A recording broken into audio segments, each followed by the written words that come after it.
দেশের প্রথমবারের মতো পোস্টারবিহীন সংসদ নির্বাচন, তাই ভোটের মাঠে বদলে গেছে প্রচারণার চিরচেনা দৃশ্য। বাংলাদেশের নির্বাচনী প্রচারণায় প্রার্থীরা বেশি ঝুঁকেছেন ফেসবুক সহ বিভিন্ন ডিজিটাল প্ল্যাটফর্মে। ভিডিও ও ছবি পোস্ট করে ভোটারের কাছে পৌঁছানোর চেষ্টা চলছে। নির্বাচনী পোস্টারে ছেয়ে থাকার চিরচেনা সেই দৃশ্য আর নেই, বিভিন্ন সড়ক, হাটবাজার আর গুরুত্বপূর্ণ স্থানে। তবে ব্যতিক্রম, পোস্টারের জায়গা দখল করেছে ডিজিটাল প্ল্যাটফর্ম ফেসবুক।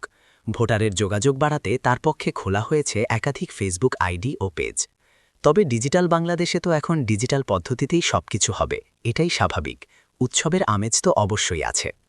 পোস্টার লাগাইলে অনেক মারামারি কাটাকাটি হয়, পোস্টার না লাগানোই ভালো। আমরা যারা তরুণ ভোটার আছি, আমরা ফেসবুক এবং অনলাইনের উপরেই বেশি নির্ভরশীল। মার্কেটিংটা কিন্তু এখন অনলাইনেই হচ্ছে। প্রার্থীরা তাদের স্মার্টনেসটা অনলাইনের মাধ্যমেই ফুটিয়ে তুলছেন।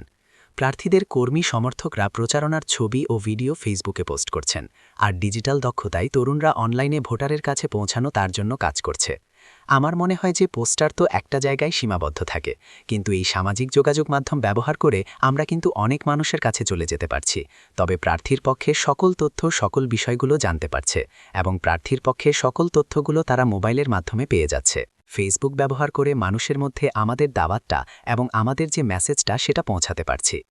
তবে সামাজিক যোগাযোগ মাধ্যম ব্যবহার করে অনেক জায়গাতেই প্রতিদ্বন্দ্বী প্রার্থীর বিরুদ্ধে অপপ্রচারের অভিযোগ রয়েছে, যদিও এসব রোধে ব্যবস্থার কথা বলছেন রিটার্নিং কর্মকর্তা।